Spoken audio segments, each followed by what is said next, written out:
Hello, everyone. Welcome to the A to Z Movie Show. I'm Charlie Aziza, your average moviegoer. I'm AJ Beltis. Should we still be saying Resident Movie Guru, or should we change that? Resident Movie Guru. That's what it's been. That's the way it's going to be. All right. I'm AJ Beltis, your Resident Movie Guru, even though... Well, fun fact, I would always say Resident Movie Guru because we are on a college campus, and now that we don't live on a college campus anymore. Wow, you really want me to have a fun time editing this one, don't you? I'm a movie guru, All I right. guess. Hi, Charlie. Hey. What are you drinking tonight? I am drinking a nice Heineken. One of Reminds me my of- favorite mass-produced beers. Reminds Actually, me my of- favorite mass-produced beer. I like Miller High Life better, but, to each their own. I am going for a nice porter today, Werewolves of Cambridge from Lamplighter, right in Cambridge. One of my favorite breweries, one of Charlie's not-so-favorite breweries. But, it's pretty cool. So I was in the mood for a nice porter. I also thought it was kind of ironic because I have a dark beer and Heineken's kind of light, so dark side, light side, Star Wars. Which is what we're talking about today. We're talking about Star Wars Episode 8, The Last Jedi. So just a quick context here, guys. We are going to give you each, after I kind of go over the spiel of it, our spoiler-free summary and review. It's going to be really quick, and then we're going to jump right into spoilers. So if you're curious what we think and you haven't seen it yet, listen for a few minutes, and then pop out, go watch the movie for yourself, make up your own opinion. It's very divided among fans. Some love it, some hate it. Yeah, and that's why we're doing the quick overview first and then talking about it, because there's so much to talk about this movie, especially with the number of people who have seen it and the number of opinions that there are on it. So we just want to get right into the main discussion rather than beat around the bush. So Absolutely. And get right into it. So Star Wars Episode 8, The Last Jedi, picks up where its predecessor left off. As Rey works to convince Luke to train her and help the Resistance fight the First Order, Poe Dameron and Princess Leia try to free their allies from the line of sight of the First Order ships. Meanwhile, Finn teams up with a new character named Rose to find help in previously unseen places, while Kylo Ren contemplates his future and the dark side. It stars Daisy Ridley, John Boyega, Oscar Isaac, Adam Driver, Carrie Fisher, and Mark Hamill, and was directed by Rian Johnson, the director of Looper, which ironically was the first movie that Charlie and I saw together in college. Long time ago. Long time ago. Well, life is very long. You know what they say, Charlie. Life is very long. So the movie is broken up into a few different sections. You've got Leia, Poe, and a new character, Vice Admiral Holdo, trying to escape from the First Order, but they can't use up all their fuel in hyperspace. So to avoid this, it breaks into the second storyline, which is Finn and Rose going to find a hacker who can disable the First Order tracking system on a casino planet. And the final story is the intergalactic conflict and connection between Kylo Ren and Rey as Rey trains with Luke, and each question the nature of the Force and their place in the universe. So as promised, quick spoiler-free summary review. I loved it. I know I'm in the middle with the fans here. I'm more in line with the critics, and this was not a critical thing for me. I'm going into it as a Star Wars fan. I'm not a huge Star Wars fan. I don't have that many collectibles. I should say I don't have any more Star Wars collectibles than I do any other kind of collectibles. I have more Hunger Games. Do you have more Stranger Things or more Star Wars? More Stranger Things. I have more Stranger Things. I have more Harry Potter, more Lord of the Rings, more Hunger Games, more Game of Thrones. So yes, I have seen all the Star Wars movies several times, but for some more context, I hadn't seen the prequels. I watched them in high school, and then I didn't watch them again until my senior year of college, which is when Force Awakens came out, and God, they're terrible. But, so that's kind of my background on Star Wars. Anyways, I liked it. I really liked it. I thought it was funny. I thought it was so entertaining. Some people will talk about the runtime. I thought it earned every minute. I'm going to talk a little bit about filmmaking here and just say the cinematography was outstanding. This was probably the best shot Star Wars film I've ever seen. The visuals are right up there with Rogue One. So I got to give it to him for not just taking the story up a notch, but really keeping to the tune of very well constructed cinematic techniques. Oh, I think we have a guest. David! David! Hi, David. Say hi, David. Hello. Come closer. So, were you still talking? I was. So, very well constructed, very well made from a technical filmmaking standpoint. I give it all high marks there, all across the board. Comedy was there for me. I know some people also had gripes with the comedy. I thought it was funny. Everything from, there was comedy right in the opening scene, all the way towards the end. I thought it was funny. I thought there was a lot of clever humor in there. I liked the introduction of Rose. I thought she was a good new character to the universe. A lot of people disagree with me on that, too. Yep. So Charlie and I, as you can already tell, are going to get into this. So, again, make sure you go watch this before you listen to the full podcast. But overall, really liked this movie. Very strong intro to the Star Wars saga. I'm interested in watching it again. I saw it in 3D. I thought it was worth the 3D price. I thought the price... What did you pay?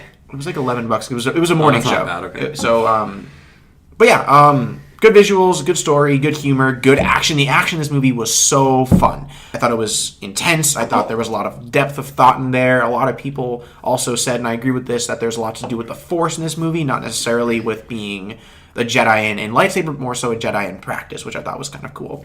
So I'll let you talk now, Charlie, but I loved it. So I'll start right off and say that I was sorely disappointed with this movie. Sorely disappointed? Sorely. I actually walked out of the movie thinking it was okay, but I was a little disappointed. The more I think about it, as the days go on, it's been 4 days since I've seen it now, I am sorely disappointed with it. And there's a caveat to that, which I'll get into a little bit later when we discuss our ratings at the end of this episode. But I really did not like this episode of Star Wars at all. I did love The Force Awakens, so I'm not, a new section of the Star Wars hater. Let me ask you for a second, what's your background with Star Wars? What have you... Yeah, so I have seen all the episodes one time. Exactly one time.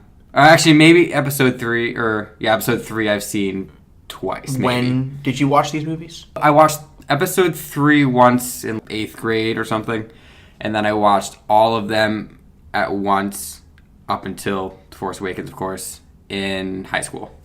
So, sophomore year. So the first and only time you watched these movies was when you were about 15, 16 years old? Yeah, roughly. Okay, all right, good to know. And I had mixed feelings about that. I wouldn't consider myself to be a huge Star Wars fan. You've seen every movie once, you're not a huge Star Wars fan. It has ups and downs. Well, I mean, I don't sit around and watch movies all day, so... that makes one of us. I am the average moviegoer. Yeah, there are plenty of movies I've only seen once that I would consider myself a huge fan of. For example, The Disaster Artist. Huge fan of that movie. Huge fan. 4 out of 5 and a huge That's fan. An excellent movie. I don't really give out 5s, though. Yeah, I was sitting here writing down a pros and cons list of this movie. I can't come up with more than one. AJ, you mentioned the visuals. I'll give you that. I'm not really a technical critic of film, so I can't really say. It did look good. Can I ask you what your pro was, or would that be a spoiler? No, it would be a spoiler since it's labeled in all caps spoiler on my note sheet here. Try not to. But we'll get into that very soon. There was one plot point that I thought was redeeming for this movie, but everything else I hated. The acting overall was terrible. No, you're wrong. Terrible. Wrong. Did you see Luke Skywalker? Let me lean into the mic our president and say, wrong. Did you see Luke Skywalker? Yes, I did. It was Mark Hamill's best performance Horrendous. in any Star... Okay, would you compare Horrendous. This or... Oh, we gotta go get some power converters. He was so much better in He might be better, but he's still terrible. No, he was great. He offered so much depth when it came to... Alright, so at this point, we're gonna fully transition into spoilers. I'm going to go ahead and say again, this movie was awesome. Charlie disagrees and says not only was it okay, it was bad. This movie... is bad, yes, okay. Spoilers. He is an old man. He's like a sage. That's his role. character no. in this movie. That's what I'm saying, but he did not act that way. He did not Yes, come he did. off as that. He was trying, but he failed. No, he did. He absolutely did. He did not. One of my favorite parts... Alright, so let's actually break this down because I do want to start with the Luke, Rey, and Kylo Ren storyline because, like I said, it was broken up into kind of 3 different storylines in this and they all sort of converge towards the end. Yeah. Ironically, you mentioned this because this seemed to be like I talked to people in the office and I read some reviews online, and this is the one that everyone seemed to really be on board with. Normally, when I go into a review, I try to not really look at what other people are saying, except maybe the Rotten Tomatoes number. This time, just because it's been so popular, I've been looking into what people have been saying, and since it has been so divisive, I'm trying to see where the disconnect is. Everyone is really on the same page that the Luke performance in this movie was his best performance. That means nothing. They loved the difference between Kylo Ren and Rey and how they were sort of at odds and sort of working. Okay. They thought that storyline was great, and I also agree with that. That's fine, this but that's was not acting. my favorite. Well, there was acting to bring those characters to life, and I think but I don't think it was spectacular. Ryan Johnson really focused on getting the best out of those characters. I think I'll give you... Kylo Ren is good. I was going to specifically mention him Rey is okay. Kylo Ren... I haven't seen her in anything else, though, so I don't know. Yeah, Daisy Ridley hasn't really done much. But Kylo Ren is played by Adam Driver, who... I mean, the more you look into this guy, the more interesting and fascinating his backstory is. He went to Juilliard School, which is, Robin Williams, Kevin Spacey, some of the greatest actors on Earth went to this school. You can cut the Kevin Spacey part. But he went there... He's still a good actor. He's a fantastic actor. Bad person, terrible person, fantastic actor. Kylo Ren, played by Adam Driver, when you see what he's done in a show like Girls, I know you haven't really watched that, and compare him to what he does in Star Wars, I wasn't sold in Force Awakens, but in Last Jedi, I was blown away. Yeah, there was definitely a step up in his acting between those two movies, and that might be due to a lot of reasons beyond just his pure skill. I mean, maybe he's adjusting to the role. Maybe the writing was a little bit better. I don't really remember. Like I said, I've only seen Force Awakens once, and that was, 2 years ago now? 3. No, 2015. Yeah, so a while ago. I don't remember it all that well. But, yeah, I think he was good. Rey, definitely good. But again, I don't really have anything to compare it to. Mm-hmm. One specific aspect of this story that I enjoyed was the retelling of how Kylo Ren fell and how he became Kylo Ren and how we get one point of view at first from Luke's telling. And then in this very cool idea of bridging the Force, or using the Force to bridge two different minds, and how Rey was able to talk to Kylo. I appreciated that. I thought that was Is that completely new in the franchise? I believe so. Yeah. I can't recall a time. Again, I'm not a huge Star Wars fan. Harry Potter-esque. Elaborate. The Voldemort and Harry connection. Okay, I see what you're saying.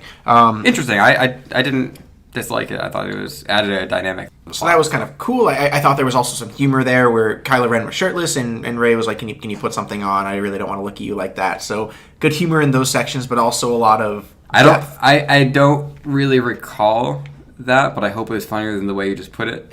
I'm not a funny person, but I enjoyed the comedy there. I also, like I said, I enjoyed the depth. I enjoyed the sincerity.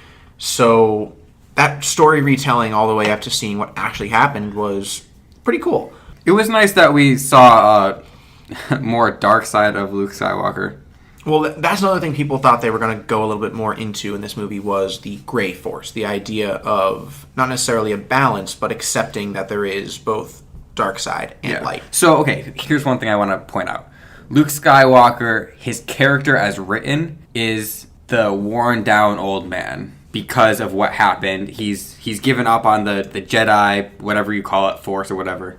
It's the Jedi. Yeah, okay. He's given up. He's sort of like worn down. He's not really taking sides. He just wants to live by himself and wait to die. But I don't think... Sorry, what are you doing, David? What are you doing?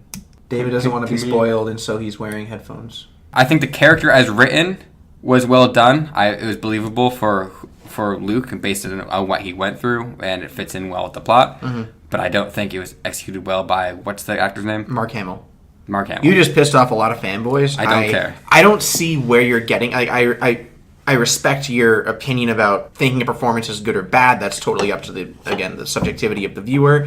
I don't agree with you. I think a lot of people don't agree with you. But if it didn't work for you, then it just wasn't believable for me. It just didn't. So this guy who's been playing this role for 40 years wasn't able to convince you badly. You just pissed off a lot of fanboys. Good. I'll say something else that might piss off the fanboys. I liked Chewbacca in this movie, and I have hated him in every other Star Wars movie. I thought Chewbacca was loud and annoying and unnecessary, but I thought he was... I like Chewbacca. I liked him in this movie. I thought he was good. What did he even do in this movie? He gargled less, and he was slightly less... So you basically just don't like Chewbacca? I like him in this movie. I thought he was funny. Like, the scene where he was about to eat the porgs, and they were just looking at him, and he was screaming at them to go away. I thought that was funny. Hilarious. I thought it was funny. I thought I like Chewie, though. I hate how Star Wars will put in characters just to sell merchandise, but they do. God damn it, I want a porg. The member berries in this movie is ridiculous. Member berries. Ridiculous. They could get away with it in The Force Awakens. It was cute in The Force Awakens. I liked it. But there were Yoda did not need to be in this movie. C-3PO did not need to be in this movie. I thought the Yoda scene was pulled off very well. I thought they were very respectful about it. What was really cool about it, too... Ghost Yoda? Why is there a ghost of Yoda? There's always been Force ghosts in Star Wars. There was Force ghosts in Return of the Jedi. It's stupid. And what I will also appreciate is what I do appreciate is that Force Yoda was a puppet. He was not CGI like he was in the prequels.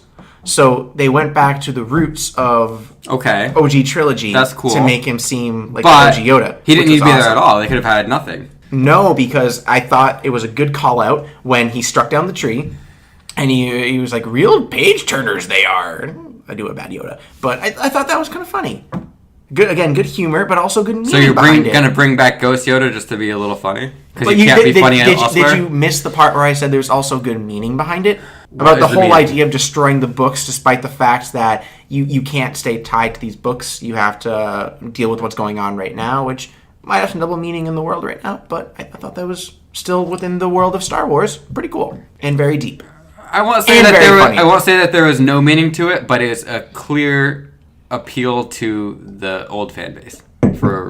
And that was definitely the main reason why I showed up. It was definitely appeal to the old fan base, but I do still argue it served a purpose, and I think it served that purpose. That's why Chewie was there. That's why C-3PO was there. That's why R2 was there. So let's move on a little bit to Rey and Luke kind of deciding. Well, Rey deciding she's going to leave. She needs to go help them. The training didn't go so well. Luke went and got some milk, which was really weird. I liked those little nun characters. Those were funny. The ones. Wait, he went to go. Oh, get some milk. Yeah. The little nuns who were like tending to him when he was on the. Those were kind of funny. So. Okay. Yada yada yada. I liked the stuff on the island. Move forward to Rey confronting Kylo Ren and meeting Snoke. One thing I will say is Rey and Kylo teaming up to kill Snoke, and then all those other people was so badass. That lightsaber fight where they teamed up, the action was great. That moment was euphoric. Yes. When Rey threw the lightsaber to Kylo or the other way around and pressed the button and shoved it into the guy's face. Yep. Everyone in the theater was clapping. That was cool. That was a cool, awesome I guess we moment. had a less excited crowd than you had. Well, I mean, I was 11 o'clock on Sunday morning, so that got people going for sure. All right. Well, I will agree that action sequence was very nice. Yeah. And the whole scene was very good. What was leading up to it was this decision that Kylo had to make, and I'm glad that he at that moment chose to do what he did, and obviously it wasn't based out of light side intentions. It was more so out of selfishness, which we find out a little bit later, which is sad. More so, honestly, an Anakin thing when he did the same thing in the prequels. Well, after he killed Snoke, he had time to make that decision afterwards, but not much. Let's talk about the death of Snoke there, because I admittedly did want more backstory on Snoke. There's a lot of theories behind him that maybe he was Mace Windu, or that maybe he was, God forbid, Jar Jar Binks, and that there are... Come on. But also that maybe there was a significant backstory. You know, you heard him say, I saw the rise and fall of the Empire, or the Republic, so you know he's old. He's been around for a while. And then to see him just go out like that, ironically, when he's talking about how he can control and see in people's minds, and couldn't see Kylo turning the lightsaber and turning it on, but that death was so insane. I'm sad we didn't see more of him or get more of the backstory. I agree. But not really a deal breaker in terms of this movie. It was, just missed potential. Yeah, exactly. That's fine. And that could be discussed in the next movie. Mm-hmm. And probably won't be, but could be. And then in terms of missed potential, I was not huge on Rey's parentage reveal. The fact that they were... I didn't fully understand what happened. What was the deal? So, as you saw in the first one, they made a big deal about not really explaining who Rey's parents were. Yes, and I remember we listened to a podcast on one of our road trips about theories as to who her parents were. Yes, exactly. They talked about Obi-Wan Kenobi. They talked about it being Anakin. They talked about her being Palpatine's granddaughter. And so there's tons of theories. And so it just writes it off and says, no, you're just the daughter of garbage traders who... Is that confirmed, though? No. Okay. So that's something that we can talk about maybe towards the end about the future of where the franchise is going. But this reveal was more in line with what the movie was, which was... F lineage is, I'm basically quoting Roth Cornet from Screen Junkies here, but F lineage, F your parents, F midichlorians, F all that. If you are Force sensitive, you are Force sensitive. So even if you're a kid from the trash, like the kid at the end who was Force sensitive, Broom Boy, and that's kind of going into Poe and Rose's story, or Finn and Rose's story, at the end when that little boy kind of just easily wielded the broom his way and looked up and saw. So hinting that he was Force sensitive, and that even the lowest of us can still come from nothing, and that there might not ever be a Last Jedi, because you don't have to be genetically connected to someone who has the Force in order to be Force sensitive. So that was kind of in theme with the movie, but I liked Kylo Ren's sort of antagonizing Rey about her past and her parents, and using that against her. Yeah, but then he just kind of dropped it. No, but because of the way that he did that, I would actually be okay with her parents just being nobody. That's pretty much, it's all but confirmed. We went into, go back 20, 30 years ago, or 40 years ago, damn, Return of the Jedi, not knowing that Luke and Leia were brother and sister. Yeah. So we're still, if history's about to repeat itself, in for some pretty big surprises. Well, never know. I think that this approach is much more modern and more realistic, and I like it. I would be very okay if they kept it the way it is. All right, so I'm going to move on because I just heard you say you like something about this movie. So let's jump on to the Poe Dameron, Finn and Rose storyline. This whole storyline is based on the fact that the rebels are cornered, the resistance is cornered, and they need to get a way out. So Finn finds this new girl, Rose, who works in maintenance and knows how to debug some stuff, and they team up to go to this other planet and find this coder who can debug the First Order tracking system so that they can get away. Arguably, this was the one... So like I said earlier, Luke, Rey, Kylo Ren story was the most inclusive. Everyone was kind of on the same idea that this was pretty good. Most people are on the same page about Finn and Rose that this is the most divisive. Some people loved this, some people hated this. The biggest criticism was that it didn't feel like Star Wars and that it was all poor storytelling. So to elaborate on that, they traveled across the galaxy to find someone very specific, this coder, and because they didn't want to park in that designated parking area, they parked on the beach, they got in jail and found Benicio del Toro's character, and everything just kind of went to haywire, and it was just very convenient, sloppily done storytelling.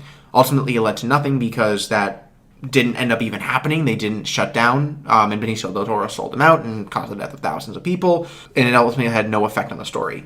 My disagreement, I understand where people are coming from that. I don't think it's sloppy storytelling. I think that it's just different. In Star Wars, people go on side adventures. You know, Luke went to Dagobah and later to confront his father in Return of the Jedi. Obi-Wan ventured out on countless missions in the prequels. Qui-Gon Jinn left Obi-Wan and found Anakin in Episode 1. It's not at all uncommon for Star Wars characters to have these side adventures. And so, for me, it didn't feel out of place for someone to go to a different planet and have a side adventure. I don't think it was out of place. It was just not memorable. But what about the casino part? People were like, oh, the casino didn't feel like Star Wars, or... Oh, I don't know about that. I mean, what do you mean? There's different planets. They're all completely different. Exactly. I'm glad you see me there. But tell me a little bit about why'd you forget it? It just wasn't grasping you, or? I literally just don't remember it. I don't really remember what went on, and that's partly because it was 4 days ago. But I should be able to remember a major plot point of this movie 4 days later, especially since I've been waiting to see this movie for a year.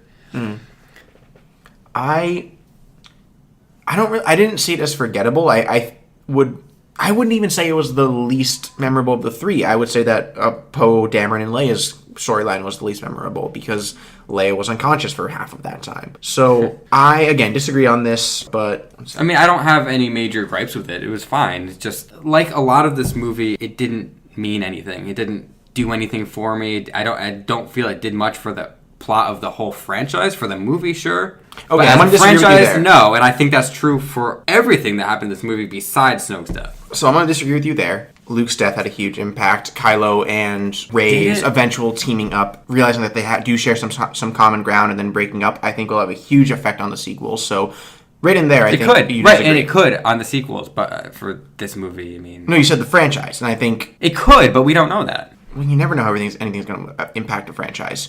To me, this movie ended almost the same way it began, besides Snoke is dead. I guess Luke's dead, but I don't really care about that. What difference does it make? He was already gone. We'll get to that in a second. So I disagree with you when you say that this really won't have any impact on the franchise. That's kind of where I'm coming from. I really do think, aside from the Kylo, Rey, and Luke part of it, I think Rose will be a very interesting character in the next movie. Maybe not because some people didn't love her, but again, a lot of other people did love her. Let's talk about Rose for a second. Is it not a thing that for a movie this big, is owned by Disney, wouldn't they get focus groups to figure out if they're going to like her before they can release this movie? Well, I also think, it's divisive. So I was watching the Screen Junkies review. They all loved Rose. I loved Rose. you don't like Rose. I was talking to Clayton. Hi, Clayton, if you're listening. He hated Rose. He said that she was the worst character since Jar Jar Binks, which I think is a total overstatement. I don't think there is anywhere near a character as terrible as Jar Jar Binks. But, the first time I was watching, I didn't really have an opinion on Jar Jar. Well, yeah. Well, the first time I watched it, I was like freaking 6. And you're like, haha, he's funny, and he looks funny. Either way, I didn't have any problem with Rose. I thought she was funny. I thought she was an interesting character. I liked her connection with her sister. That was all fine for me. And another thing I will say about this movie not having a connection with the franchises is some people are thinking Benicio del Toro's character will come back. I didn't like him very much. He was that coder. Wait, who? The coder, the one who sold him out. Okay. He might come back, and that might have another impact on the franchise. But it might. Tell me about Rose, because I loved her. And I figure since her name is Rose, you would like her because she's the name of one of your favorite movie characters. She's not one of my favorite characters. Rose Duplicator's not one of your favorite characters? No. All right, well, fine. Whatever. I don't have much of an opinion on her, to be quite honest. You said you didn't like her. I don't, but I don't like a lot of the characters. Why don't you like her? Just unmemorable. I don't agree, but whatever. I thought her introduction was really funny, where she was like, "Oh my God, you're Finn. You're Finn from the," basically saying like you're Finn from the other movie, but she was like, "You're Finn from the what was it? The Starkiller base." You know what she reminds me of? Who? Oh, I shouldn't say this. This person could end up watching this podcast. They're not going to say it. What's her? I don't know her name from Bryant. Christina. No. Wait, Christina. Higley. No. God, no. I'm confused. Who? I think she was friends with Steve. Addie. Yes. Oh my God, you're such a dick. It's true though. No. That's who she reminds me of. Oh shoot. We have to edit all this out. Oh my God, I think you're right. I can kind of see it, but no, this girl was not nearly as annoying. Sorry, Addie, if you're listening, I really like Rose. She's great. So, the storyline with them ends up with Rose and Finn finding this coder who apparently he was the only coder in the universe who could potentially find the solution to this problem, but instead they find another somebody coder. else. Yeah, yep. Somebody else, whatever. Somebody who it was mediocre. All right, a little gripe, but again, Star Wars, these characters about being snarky and resourceful. Luke Skywalker rode that friggin' trench all the way through and shot that little tiny hole in order to blow up the Death Star. It's about being quick and resourceful and getting the job done. And this to them was the only way they could do it. They had no time. They had no resources. They were about to get caught. Their only gamble was to find this guy and escape, or escape with nobody. And so that's what they had to do. No, that's totally fine. But who was it who told them that? Maz Kanata. Yeah.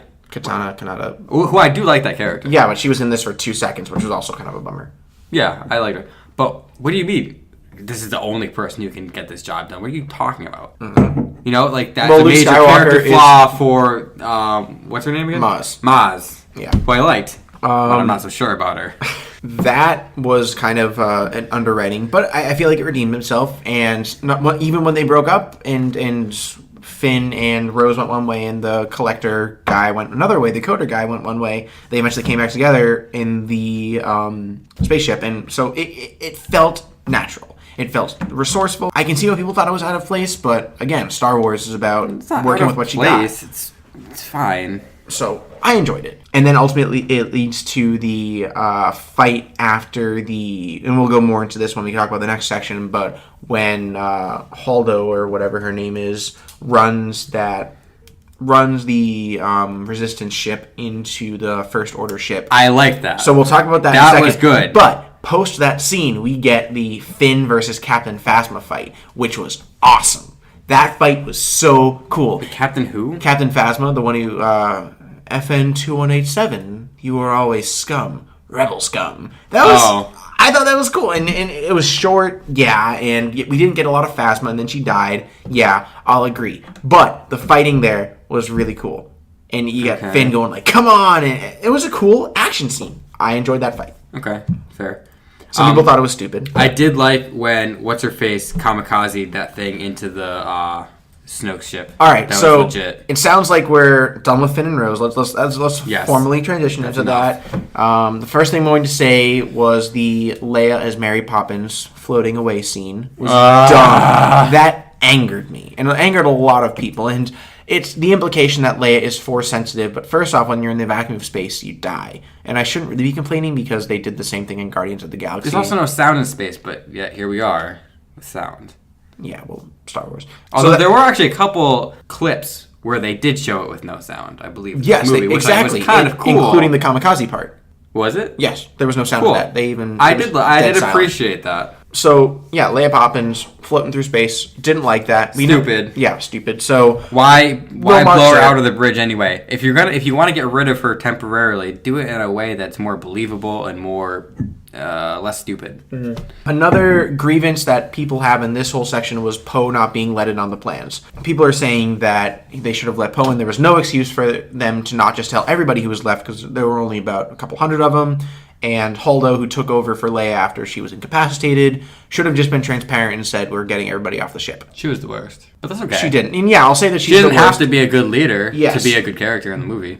I actually didn't even like her character. I didn't either, but that's not the point, though. But what I will do is try to defend it a little bit because, again, I'm in favor of this movie. I'm trying to at least make an argument for why this wasn't the worst thing ever and that people can't be super frustrated about it.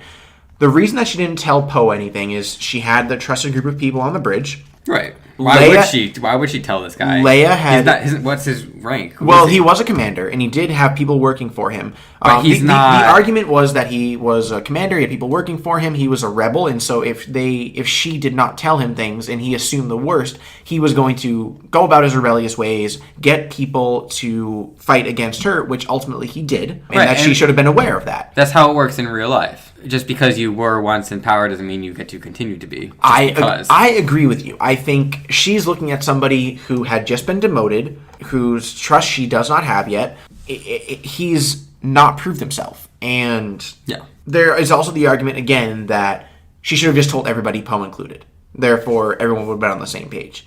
Maybe, but... The way they get about it is by doing that Leia quote that... what was it?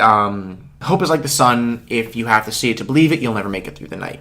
So that is kind of their cop-out, and I'll admit it is kind of a cop-out, but it doesn't make no sense. It does make sense why she wouldn't tell him everything, why she did feel hesitations. They were in a time of panic. She did have trusted advisors, and so for people to say... It absolutely makes sense. I don't think it's even a question. Okay, good. So I'm glad we agree on that. Poe had also just cost the lives of people right before that scene, so again, it's understandable. Disobeying direct orders. So, I didn't like Holdo. I thought she was annoying. I don't think Laura Dern was that great of a performance there either. The one with the purple hair. Yeah, I didn't like that. And then there's the argument where if she had just been transparent, they would have known what was going on. They would have not gone to the casino planet, and everything would have been fine. But again, it's a movie. It needs that's conflict. fine. I mean, you can argue either way, but that doesn't make it a good or bad movie. Okay.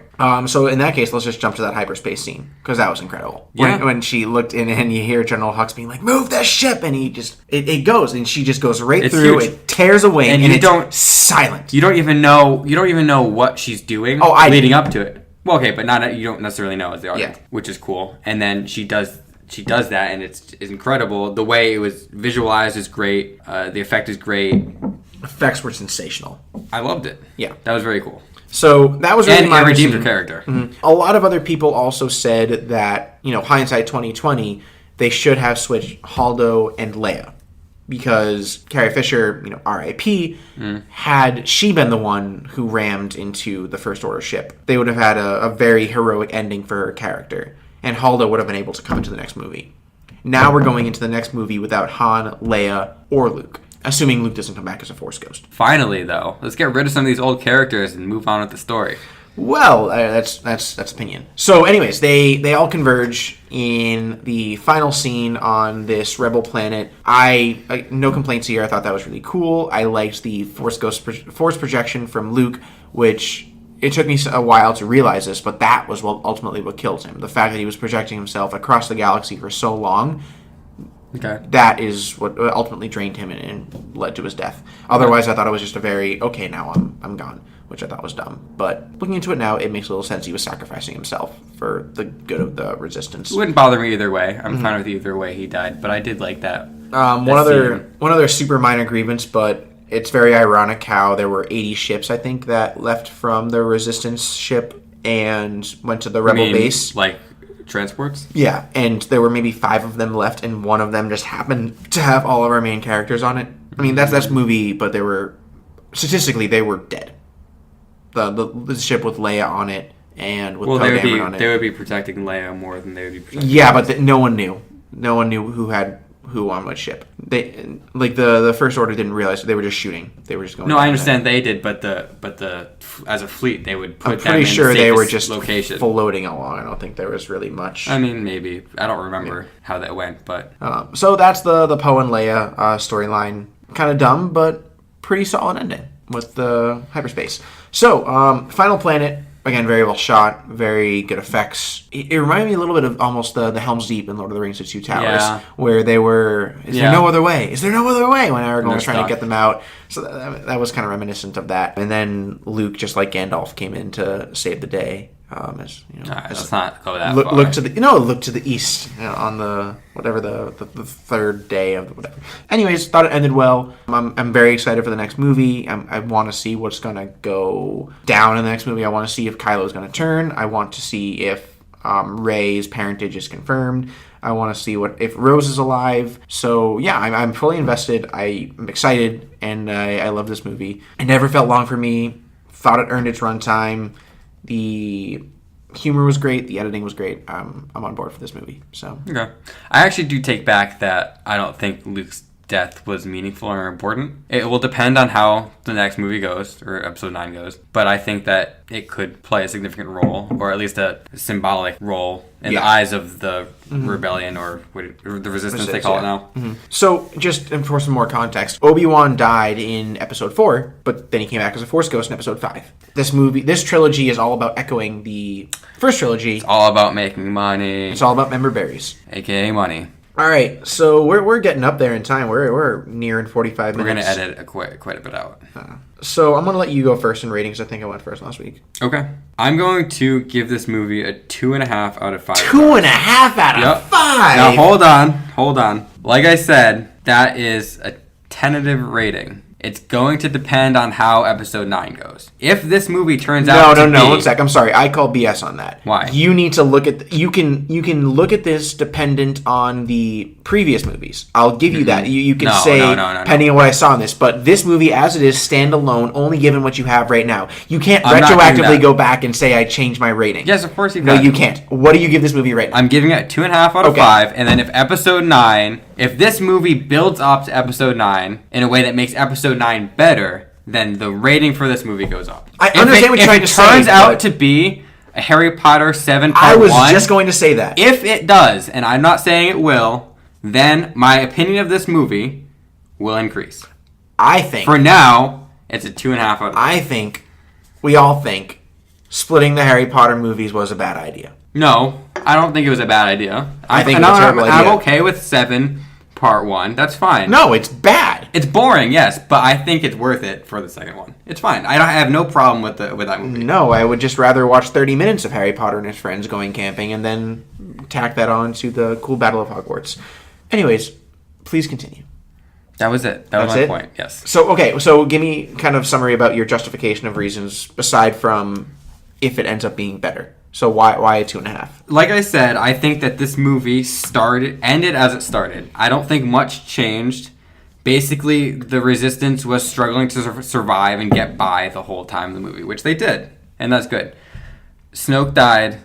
Luke died. Luke's death may or may not be important. It's important for the audience as people who have watched the previous movies, but it's not necessarily important to the plot. We'll see. Mm-hmm. But if this contributes to the plot overall over the 9 movies that this franchise is going to end up being, hopefully that's it, then that's good for this movie. For now, it's mediocre. And that's all I got to say about that. You go ahead. All right. So I'm going to come in and save the day here and give this a 4.5 out of 5. The only reason I'm not giving it a 5 out of 5 is, and it's not waiting for more content, it's just something inside of me is saying, don't give it a 5, maybe sit on it, maybe watch it again. But there's something holding me back almost from giving this a 5-star rating. I'm not really sure exactly what it is, but 4.5 for all technical points. Again, cinematography, film editing, the effects were outstanding, the makeup was great. And I agree with you on all of that. Yeah. So all of that, high marks. You're looking at a well-shot, well-edited, well-constructed film. But I don't mean to interrupt you, but to me, as the average moviegoer, that does not make a movie. It does not make a movie. It contributes. It allows a movie to be great. Yes, exactly. That's why the Shape of Water didn't get 5 stars, because despite the fact that it had all of those things, it lacked a story. Look at that, we're building on our themes. Exactly. I will also say what differentiates this from Shape of Water is the fact that it did carry through on a story. I was entertained. I did enjoy the humor throughout this movie. I enjoyed the kind of harkening back, but the production design I thought was really meticulous. The depth and sort of this movie was sort of a reflection piece. It was kind of taking a step back and saying, what is the Force and how are we all apart? And I think that whole scene with Rey under that cave is that you can't deny that you see some of yourself in the dark side, or some of the dark side in yourself, because there's all these different rows of yourself, and like, you can't deny that you see yourself there. And that could be future implications for what is the Force, what's the gray Force, what's the balance between light and dark. So I loved all of that, and the deepening of the mythos. I hope that they go on with that and make that and drive that point home in episode 9. And even if we're throwing aside all the stuff about what could this mean or what will this mean for the future, this film was fun. You had awesome fight scenes. Yes, it's true, there were no lightsaber battles, but they were wielding lightsabers. I get that, and it was fun, and those scenes where they were wielding lightsabers were badass. They were awesome. The dogfights were good, though. Yeah, exactly. So the pilot scenes were great. The action scene where Finn almost ran into the cannon, I thought that was great. I liked new characters. I liked the comedy. I liked the story. I liked Star Wars Episode 8. Kudos to you, Rian Johnson. I think this was a great achievement, and I cannot wait to see what comes for Episode 9. So agreed on that point. 4.5 out of 5. Good job, everyone at Disney. Great. So that wraps up our review of Star Wars The Last Jedi. Thank you for joining us. Again, follow us on Twitter at... Oh my god, I forgot to write it down. I think I still have it written down. Well, while you're looking that up, let's what are we doing for next week? Because, it is the... To be determined. Fall holidays. That's a good point. We have time next week. Are you working next week? Yeah, I'll be back on Tuesday. Me too. We can just Let's go see a movie Tuesday. Well, all right then. Cool. So we're going to see a movie Tuesday, movie to be determined, and we'll review it Tuesday night for release Wednesday night. Again, back to the Twitter. Follow us at A to Z Movie Show, or email us any thoughts, criticisms, comments, which I know you all have, so don't hold back. Especially for this. I expect emails on this one. Absolutely. The email is the A to Z Movie Show at gmail.com, just as it sounds. I realized we never told people what A to Z meant. We didn't? I thought we did in the first episode. We told them that we had the show on WJMF. Okay. Your name is Austin. First name is Austin. Correct. Or AJ. Beltis. My name is Charlie Zizza with a Z. So the A to Z Movie Show. So there A you go. from AJ, Z to... Well, there you go then. Z to Zizza. And the point of it is that we'll be encompassing all movies. Okay, and we'll also be uploading this podcast to YouTube as well. So if you prefer to watch us on YouTube, you can go ahead and do that. Just make sure you hit the subscribe button. So yes, make sure you reach out to us, give us suggestions, and we'll see you next time. Happy holidays.